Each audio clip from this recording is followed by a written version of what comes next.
एक और बहुत इंटरेस्टिंग चीज़ ये है कि क्योंकि मुझे क्रिकेट क्वालिटी में ज़्यादा पसंद आती है, सो अगर हम बात करें तो इंडिया और बांग्लादेश की भी T20 सीरीज़ आज है और वो भी एक इंटरेस्टिंग मैच होगा। इससे पहले जो टेस्ट मैच इंडिया ने खेला है बांग्लादेश के खिलाफ वो डेफिनेटली बहुत बहुत इंटरेस्टिंग था, और अभी T20 सीरीज़ हैं, उस हवाले से क्या कहेंगे? जो टेस्ट के अंदर T20 पैदा कर सकते हैं वो T20 में T10 करना उनके लिए तो कोई बड़ा मसला नहीं होगा। कोई मसला नहीं होगा।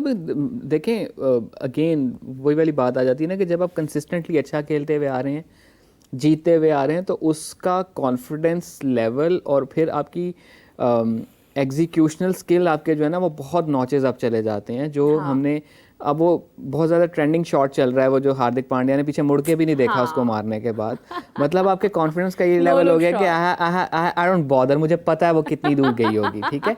तो वो उस एटीट्यूड के साथ खेल रहे हैं। इस एटीट्यूड के साथ आप ऑपोजिशन पे ऊपर अपना साइकोलॉजिकल एडवांटेज किस किस्म का रखते होंगे आप उसका अंदाज़ा लगा लें। दूसरा, उन्होंने जिस तरीके से वो टेस्ट मैच जीता है वो एक, आप ये देखें ना कि इस वक्त उनका जो थिंक टैंक है वो किस किस्म का थिंक टैंक है। They have two of let's say the greatest batters of modern era और for that matter of all time, Virat Kohli और Rohit Sharma. And then they have a head coach जो कि बहुत अग्रेसिव माइंडसेट के साथ आते हैं, Gautam Gambhir, who was a very लड़ाका बैट्समैन। यही कहा जाता था कि वो हर बंदे से लड़ पड़ता है, लाइक उसकी बैटिंग इस तरह की है कि वो ऐसे लग रहा है कि वो लड़ रहा है। सो दे हैव अ लड़ाका बैटर टर्न्ड हेड कोच जिसको कभी मौका नहीं मिला कप्तानी करने का। तो वो इस किस्म के एक कम्बिनेशन के साथ जब आप एक ड्रेसिंग रूम लेके चल रहे हैं, then you have champion players in every role. Jasprit Bumrah, you have Jasprit Bumrah, जिस तरह से उन्होंने टेस्ट मैच में बॉलिंग की, अश्विन का जो रोल था, और उसके बाद उनके पास इतना टैलेंट पूल है कि वो एक वक्त में 2 टीमें बनाकर भी खेले हुए हैं, खेल सकते हैं। सो वो वाला फैक्टर है। बांग्लादेश के लिए एक चीज़ है कि वो जिस कॉन्फिडेंस के साथ पाकिस्तान के बाद वहाँ गए थे, थोड़ा बहुत हमें डिस्प्ले भी हुआ, लेकिन वो जिस तरह से काउंटर हो गया वो मतलब क्या सके, मतलब वो कह रहे होंगे कि यार पाकिस्तान से हमें बाहर जाने का मौका मिलता ही ना। मतलब उनके बॉलर सोच रहे होंगे ना कि भाई एक हफ्ता पहले तो मैं लिली थॉमसन था, अब मेरे साथ क्या हो रहा है यहाँ पे। And then Mahmudullah would be a factor कि उसका अनाउंस करना कि मैं टेस्ट क्रिकेट से रिटायरमेंट, सॉरी T20 क्रिकेट से रिटायरमेंट अनाउंस कर रहा हूँ। सो ही मेरे ख्याल में एक्सट्रीमली टैलेंटेड प्लेयर जिसको बांग्लादेश ने उस तरह से इस्तेमाल नहीं किया जिस तरह से इस्तेमाल करना चाहिए। हर वो मैच जो बांग्लादेश क्लोज आकर हारा है उसमें आपको नज़र आएगा कि महमूदुल्लाह की कंट्रीब्यूशन थी, और वो ऐसे नंबर पे बैटिंग करने आया था कि अगर उसको थोड़ा ऊपर भेजा जाता तो वो शायद मैच जिता जाता।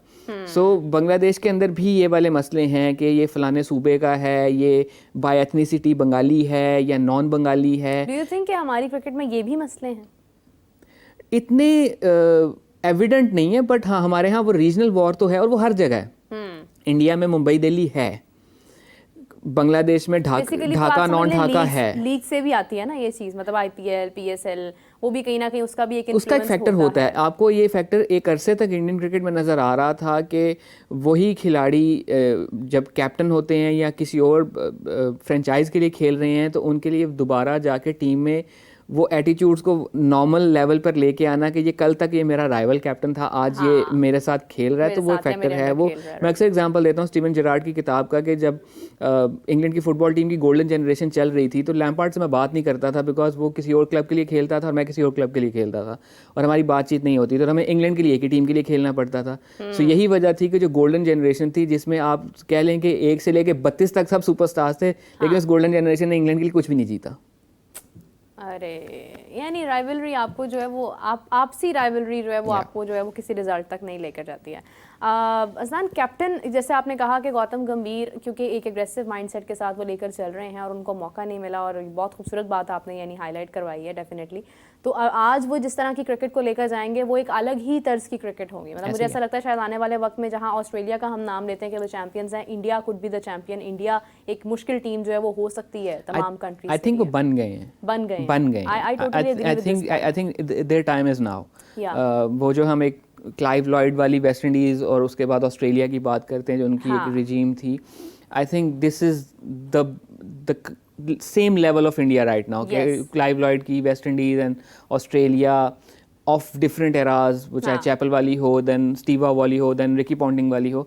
तो आई थिंक ये वाला जो एरा चल रहा है इंडियन क्रिकेट का, बिकॉज आप कंसिस्टेंटली देखें, ठीक है ना, ट्रॉफीज तो एक ही जीती ना, लेकिन कंसिस्टेंटली फाइनल में क्वालिफाई करते हुए आना नज़र आ रहा है कि वो कंसिस्टेंटली परफॉर्म करते हुए आ रहे हैं. ऐसा नहीं है कि एक फाइनल में क्वालिफाई कर लिया और फिर अगले 2 साल तक हमने उस फाइनल का सुनना है कि जी हमने फाइनल खेला हुआ है. हाँ. और may be 10 years down the line किसी को याद भी नहीं होगा कि फलाना फाइनल खेला कौन था. ये जरूर याद होगा कि जीता कौन था. और दूसरा ये कि मतलब कहाँ हम पैदा भी नहीं हुए हैं और उस वक्त का वर्ल्ड कप ही हमारे ज़हन में है कि हाँ आया तो था ना. नहीं, मैं था उस वक्त, लेकिन चले मैं नहीं थी. खैर ये कि वो चीज़ें अब आप लेकर चलेंगे आगे कंटिन्यूसली कि आप वहाँ तब आया था यार. मतलब क्या है, हमने तो नहीं देखा ना वो एरा. मतलब अगर मैं बात करूं, हम लोग तो अभी भी मिस करते हैं कि पाकिस्तान के अंदर कोई बड़ी ट्रॉफी, कोई ऐसी चीज़ आए.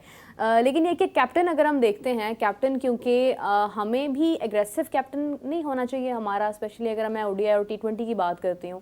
मोहम्मद रिजवान का नाम लिया जा रहा है. मोहम्मद रिजवान के बारे में ये भी कहा जा रहा है कि जो एक ज़्यादा नज़र है कि वो कैप्टन हो सकते हैं, इट इज़ बिकॉज के वो बहुत काम है. डोंट यू थिंक कि बहुत काम हो चुके हैं हम लोग? फ़खर जमान जो है वो एक ज़्यादा अच्छी ऑप्शन हो सकते हैं, क्योंकि हमारे कहने से वैसे तो होना कुछ नहीं है, ये सब फैसले तो हो चुके हुए हैं, लेकिन ये कि एक राय तो होती है ना. देखिए 2 चीज़ें होती हैं. एक होता है आपका एक पर्सनल आउटलुक और एक होता है हाउ यू कंडक्ट. लाजमी नहीं है कि अगर मैं दिखने में बहुत काम हूँ तो मेरी स्ट्रैटेजी, मेरा काम करवाने का तरीक़ाकार और उसकी आउटपुट जो है वो भी काम ही हो. मे बी वो जैसा इंज़माम के बारे में कहा जाता था कि वो जैसे भी थे, एक किसी नॉन पाकिस्तानी खिलाड़ी ने कहा था कि ये खासा एग्रेसिव कैप्टन है, इंटायरली ऑपोजिट टू जो इसके बारे में कहा जाता है कि वो दिखने में ऐसे हैं, लेड बैक हैं एंड ऑल. वो उनका डेमोना, लेकिन he was very aggressive captain. ये किसी have an example of Sarfaraz Ahmed as well. He was very calm outside the field and he was very aggressive inside. हाँ, वो चुलबुले से तो हैं बट वो very aggressive as a captain. So Rizwan के केस में ठीक है, वो एक काम पर्सनैलिटी है और उनके पर्सनैलिटी के और मसले मसाइल होंगे, लेकिन इन टर्म्स ऑफ अगर आप नंबर्स की बात करें, as a captain he has delivered multiple times. Consistently Multan Sultans को फाइनल तक लेके आना एंड एक ट्रॉफी भी जितवाना. पोस्ट 2020 सबसे कंसिस्टेंट टीम जो है वो मुल्तान सुल्तान्स रही है. 2021 ऑनवर्ड्स रिजवान उसके कैप्टन रहे हैं. रिसेंटली हमने उनको मारखोर की कप्तानी करते हुए भी देखा. मारखोर वैसे भी बड़ी एक जर्मैनिक किस्म की टीम थी कि जिस तरह जर्मन वॉर मशीनरी होती है कि मुझे नहीं परवाह यंग प्लेयर हैं कौन से हैं, मुझे टूर्नामेंट जीतना है. वो क्लासिक मिसबा माइंडसेट उसमें नज़र आ रहा था. सो वही चीज़ रिजवान की केस में है. Fakhar can be a good option, but is he as successful of a captain as Rizwan is in domestic cricket? No, he hasn't been. उनको लाहौर कलंदर्स की कप्तानी दी गई थी और बहुत बुरे तरीके से वो टाइम था 2019 वाला, बिकॉज उस एक सीज़न के अंदर को मैं पौने दर्जन कप्तान चेंज हुए थे लाहौर कलंदर्स के. अजरा तफनन कह रहा हूँ. Hafeez was announced as a captain, he got injured. AB de Villiers was announced as a captain, वो पाकिस्तान आए नहीं. फिर फ़खर जमान को कप्तान बनाया गया और वो बहुत बहुत बुरा रन था.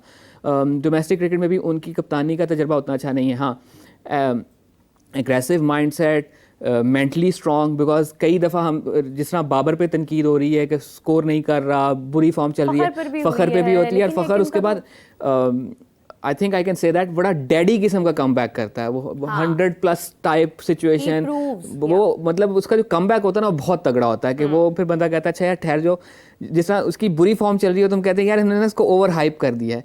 तो जब वो उसका कम बैक होता है फिर हम कहते हैं नहीं यार इसके जब बुरा वक्त चल रहा था ना हम ही कुछ ज़्यादा क्रिटिकल हो रहे थे. तो उस तरह आई थिंक इस सब में if not Rizwan then Haris can be a good bat. I don't think so. For T20 cricket एक बोल्ड मूव होगी अगर आपने 5 साल आगे का सोचना है, तो he can be a good bat. आप ये देखें ना कि जो एक फ़ाइनल हमने खेला था 2022 वाला, उस फाइनल तक पहुंचाने में हारिस की कंट्रीब्यूशन बहुत ज़्यादा थी. उसकी उस इनिंग से पहले हमारा बहुत बुरा हाल था. उसकी उस इनिंग्स ने हमारी कैसे कोई पंजाबी में कहते हैं जून बदल दी थी. तो उसकी उस इनिंग्स में वो किया था. हारिस के लिए अच्छा टेस्ट होगा जो इमर्जिंग एशिया कप आ रहा है. दैट कैन बी वो एक अच्छी एक क्या कह लें एग्जांपल, एक बेंचमार्क सेट कर देगा कि how good he does that there. चलें लेट्स सी कि कैप्टन हमारे लिए कौन कंसीडर होता है, किसको मौका मिलता है, और ये जो क्वेश्चन मार्क है, एक जो खाली जगह है, इसे कौन पुर करता है.